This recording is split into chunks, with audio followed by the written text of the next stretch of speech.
ಈ ಕಾಂಗ್ರೆಸ್ ಪಕ್ಷ ಅಂತಕ್ಕಂಥದ್ದು ಈ ದೇಶಕ್ಕೆ ಭ್ರಷ್ಟಾಚಾರವನ್ನೇ ಕೊಟ್ಟ ಪಕ್ಷ.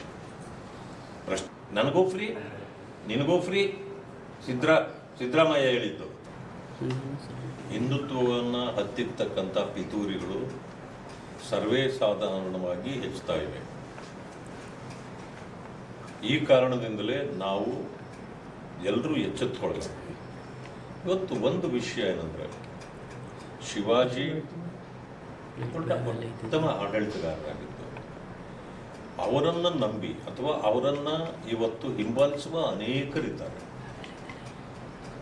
ಅವರನ್ನು ಗೌರವಿಸ್ತಕ್ಕಂಥವರಿಗೆ ನೀವು ಅಪಮಾನ ಮಾಡ್ತಕ್ಕಂಥದ್ದು ಇದು ಸರಿಯಲ್ಲ. ಸಂಗೊಳ್ಳಿ ರಾಯಣ್ಣನೂ ಅಷ್ಟೇ ಬ್ರಿಟಿಷರ ವಿರುದ್ಧವಾಗಿ ಹೋರಾಟ ಮಾಡಿ ನಮಗೆ ಸ್ವತಂತ್ರಕ್ಕಾಗಿ ಅವರೆಲ್ಲನೂ ಶ್ರಮ ವಹಿಸಿರ್ತಕ್ಕಂಥದ್ದು. ಯಾರದೇ ಮೂರ್ತಿಗಳಾಗಿರ್ಬೋದು, ಬಾಬಾ ಸಾಹೇಬ್ ಅಂಬೇಡ್ಕರ್ದಾಗಿರ್ಬೋದು, ಬುದ್ಧ ಬಸವ ಅವ್ರದ್ದಾಗಿರ್ಬೋದು, ಯಾವುದೇ ಮೂರ್ತಿಗಳನ್ನು ನಾವು ಅವರ ತತ್ವ ಸಿದ್ಧಾಂತಗಳನ್ನು ಪಾಲಿಸಬೇಕು, ಅವರನ್ನು ನೆನಪಿನಲ್ಲಿಡಬೇಕು ಅಂತೇಳಿ ಸಮಾಜ ಬಯಸ್ತದೇ ಹೊರತು ಈ ರೀತಿ ಅವರಿಗೆ ಮಸಿ ಬಳಿತಕ್ಕಂಥದ್ದು, ಅವರ ಚರಿತ್ರ ಹರಣ ಮಾಡತಕ್ಕಂಥದ್ದು ಯಾರಿಗೇ ಆದರೂ ಸರಿ ಇಲ್ಲ. ಇಂಥ ಲೋಪ ಮಾಡತಕ್ಕಂಥ ಜನರನ್ನು ಸರ್ಕಾರಗಳು ಹತ್ತಿಕ್ಕುವ ಕೆಲಸವನ್ನು ಮಾಡಬೇಕು.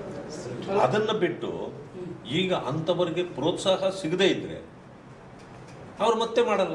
ಅಂದ್ರೆ ಈ ಸರ್ಕಾರ ಇಂದಲಿಂದ ಪ್ರೋತ್ಸಾಹವನ್ನು ಕೊಡ್ತಿದೆ ಅಂತೇಳಿ ನಾವು ಆಪಾದನೆ ಮಾಡಬೇಕಾಗುತ್ತೆ. ಯಾವ ರೀತಿಯ ಪ್ರೋತ್ಸಾಹ ಕೊಡ್ತಾ ಇದೆ? ಯಾರೇ ಇಂಥದ್ದನ್ನು ಮಾಡಿದಾಗ ತಕ್ಷಣ ಅವರ ವಿರುದ್ಧ ಕ್ರಮಗಳು ಜರುಗಿದ್ರೆ ಮುಂದುವರಿಯಲಿಲ್ಲ. ಯಾವಾಗ ಇವು ಕ್ರಮ ಆಗೋದಿಲ್ವೋ ಅಲ್ಲಿಗೆ ಅವರಿಗೆ ಸುಲಭ ಆಗತ್ತೆ. ಒಂದು ಮಾಡಿದವನು ಮತ್ತೊಂದು ಮಾಡ್ತಾನೆ.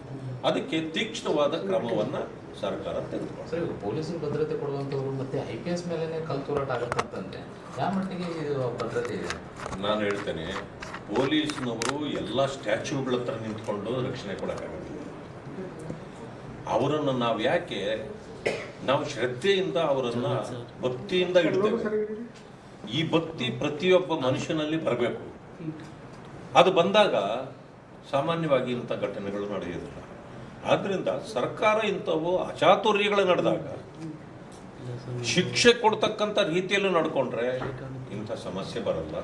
ಇಲ್ಲ ಅಂತಂದ್ರೆ ಮತ್ತೆ ಮತ್ತೆ ಬರ್ತಿರ್ತದೆ. ಇವತ್ತು ಒಂದು ದೇವತಾ ಕಾರ್ಯಕ್ರಮ ಇದೆ.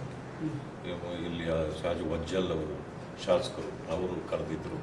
ಅದರಿಂದಾಗಿ ಆ ದೇವತಾ ಕಾರ್ಯಕ್ಕೆ ಬಂದಿರತಕ್ಕಂಥ ನಾನು ಇನ್ನೊಂದು ಮಾತನ್ನು ಹೇಳಲಿಕ್ಕೆ ತಮ್ಮ ಮುಂದೆ ಬಯಸ್ತೇನೆ.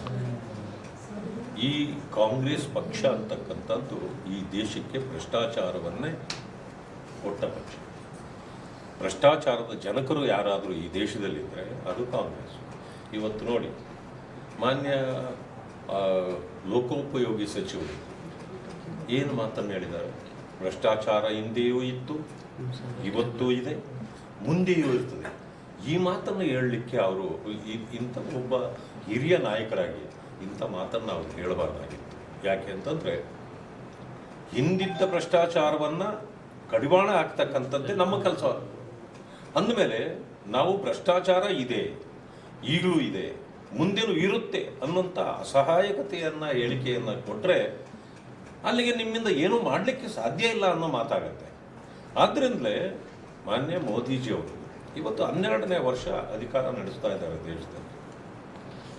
ನೀವು ನೋಡಿ, ಭ್ರಷ್ಟಾಚಾರಕ್ಕೆ ಕಡಿವಾಣ ಆಗ್ತಕ್ಕಂಥ ಕೆಲಸವನ್ನು ಅವರು ಮಾಡಿದ್ದಾರೆ ಅಂತ ದೇಶ ಹೊಗಳ್ತದೆ.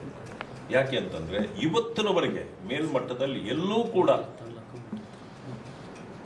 ಪ್ರಧಾನಮಂತ್ರಿಗಳಿಂದ ಹಿಡಿದು ಎಲ್ಲ ಮಂತ್ರಿಗಳನ್ನು ನೀವು ನೋಡಿ ಬೇಕಾದರೆ ಎಲ್ಲೂ ಕೂಡ ಭ್ರಷ್ಟಾಚಾರದ ಆರೋಪಗಳು ಬರುವಂಥ ಸಾಧ್ಯತೆಗಳೇ ಇಲ್ಲ. ಅಲ್ಲ, ಕಾಂಗ್ರೆಸ್ ಅವರು ಹೇಳ್ತಿದ್ದಾರೆ, ಸಲೀಂ ಅಹಮದ್ ಅವ್ರು ಹೇಳ್ತಾರೆ ಏನಂತಂದ್ರೆ, ಕಾಂಗ್ರೆಸ್ ಸರ್ಕಾರ 1000 ದಿನಗಳಲ್ಲಿ 6 ಗ್ಯಾರಂಟಿಗಳು ಕೊಟ್ಟಿದೆ. 12 ವರ್ಷಗಳಾಯ್ತು ಬಿಜೆಪಿ ಗೌರ್ಮೆಂಟ್ಗೂ ಕೇಂದ್ರದಲ್ಲಿ ಬಂದು, ಅವ್ರ ಸಾಧನೆ ಬರೀ ಶೂನ್ಯ ಅಂತ. ನೋಡಿ, ಆಪಾದನೆ ಮಾಡೋದು ಸುಲಭ, ಆಪಾದನೆ ಮಾಡಲಿ ಪಾಪ ಅವರು. ಆಮೇಲೆ ಅವ್ರ ಹಕ್ಕು ಕೂಡ ವಿರೋಧ ಪಕ್ಷದಲ್ಲಿದ್ದು. ಆದರೆ ನಿಮ್ಮ ಶೂನ್ಯ ಸಾಧನೆಗಳೇನು? ಯುವ ನಿಧಿ ಯಾರಿಗೆ ಸಿಕ್ಕಿದೆ ಕೇಳಿ? ಯುವಕರಿಗೆ ಯಾರಿಗೂ ಸಿಕ್ಕಿಲ್ಲ. ಈ ಗೃಹಲಕ್ಷ್ಮಿ 5,000 ಕೋಟಿ ನುಂಗಿದ್ದು ಯಾರು? ನಾವು ಹಿಡಿದು ತೋರಿಸಿದಾಗ ಕಣ್ಣೀರು ಹಾಕಬೇಕಾಯ್ತಲ್ಲ ನೀವು ಸದನದಲ್ಲಿ. ಅಂದರೆ 5 ಗ್ಯಾರಂಟಿ, 6ನೇ ಗ್ಯಾರಂಟಿನೇ 5 ಗ್ಯಾರಂಟಿಯಲ್ಲಿ ಭ್ರಷ್ಟಾಚಾರ ಮಾಡೋದು 6ನೇ ಗ್ಯಾರಂಟಿ ಆಗಿರೋದು. ಬಸ್ಸುಗಳಲ್ಲಿ ಹೆಣ್ಣು ಮಕ್ಕಳು ಇವಾಗ ಪ್ರಯಾಣವೇ ನಿಂತೋಗಿದೆ. ಯಾಕೆ ಅಂದರೆ ಬಸ್ಸುಗಳೇ ಓಡ್ತಾ ಇಲ್ಲ. ಮಕ್ಕಳನ್ನ ಟಿಪ್ಪರ್ಗಳಲ್ಲಿ ಕರ್ಕೊಂಡೋಗಿ ಯಾತ್ರಾ ಸ್ಥಳಗಳಿಗೆ ಹೋಗ್ತಾ ಇದ್ದಾರೆ, ಶಾಲೆಗಳಲ್ಲಿ. ಇದೇನು ಮಾಡ್ತಾ ಇದ್ದೀರಿ ನೀವು? ಇವತ್ತು ನೋಡ್ತಾ ಇದ್ದೀನಿ ಸಿಂದಗಿಯಲ್ಲಿ ಒಂದು ಏನೋ ಸ್ತ್ರೀ ಇವತ್ತು ಹೆರಿಗೆಗೆ ಹೋಗ್ಬೇಕು ಅಂತೇಳಿ 3 ಆಸ್ಪತ್ರೆಗಳಲ್ಲಿ ಹೋದ್ರು, ಸ್ಕ್ಯಾನಿಂಗ್ ಇಲ್ಲ. 3 ಜಿಲ್ಲೆಗಳಿಗೆ ಹೋಗು ಸುತ್ತಾಡಿ ಬಂದು ಕೊನೆಯಲ್ಲಿ ತಾಯಿನೂ ಸತ್ತೋಗಿದೆ, ಮಗುವೂ ಸತ್ತೋಗಿದೆ. ಎಂಥ ಪರಿಸ್ಥಿತಿಯಲ್ಲಿ ಇವತ್ತು ನಾವು ಈ ರಾಜ್ಯವನ್ನು ನೋಡ್ತಾ ಇದ್ದೀವಿ ಅಂದರೆ, ಈ ಕಾಂಗ್ರೆಸ್ ಸರ್ಕಾರ ಬಂದು ಸಂಪೂರ್ಣ ದಿವಾಳಿ ಮಾಡಿ ಇಟ್ಬಿಟ್ಟಿದೆ. ಈ ದಿವಾಳಿ ಸರ್ಕಾರವನ್ನು ನಾವು ಇನ್ನೇನಂತ ಕರೀಬೇಕು? ಆದ್ದರಿಂದ ಇದು ಸಂಪೂರ್ಣ ಭ್ರಷ್ಟಾಚಾರ. ನೀವೇ ಹೇಳಿದ್ರಿ 5 ಗ್ಯಾರಂಟಿ ಎಲ್ಲರಿಗೂ ಫ್ರೀ ಅಂತ. ದಲಿತರಿಗೆ ಯಾಕೆ ಫ್ರೀ ಇಲ್ಲ? ಕೊಡ್ತಿದ್ದಾರಲ್ಲ, ಎಲ್ಲಿ ಕೊಡ್ತಿದ್ದಾರೆ? ಬಸ್ಸಲ್ಲಿ ಫ್ರೀ ಇದೆಯಲ್ಲ. ಎಲ್ಲಿಂದ ದುಡ್ಡು ಕೊಟ್ಟಿರೋದು? ಎಲ್ಲರಿಗೂ ಕೊಟ್ಟ ಹಣ ಕೊಟ್ರ?